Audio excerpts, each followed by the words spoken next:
جب انسان زندگی میں راستہ بھولنے لگے اور خود کو خود ساختہ طاقت سمجھنے لگے تو رب اسے یاد دلاتا ہے کہ وہ اکیلا نہیں، اسے بنایا گیا ہے، اور بنایا بھی محض جینے کے لیے نہیں بلکہ بندگی کے لیے۔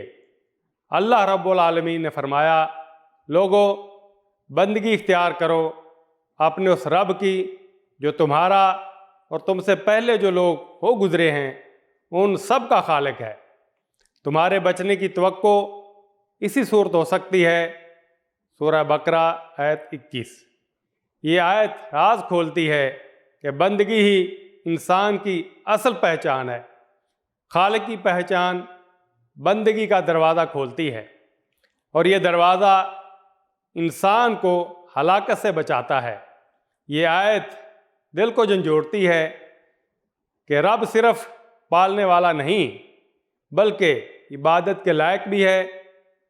تب بندہ سوچتا ہے، کیا میں اپنی زندگی واقعی بندگی میں گزار رہا ہوں یا صرف دنیا کے پیچھے بھاگ رہا ہوں؟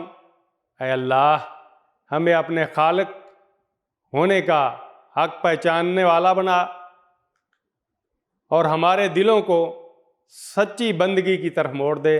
آمین۔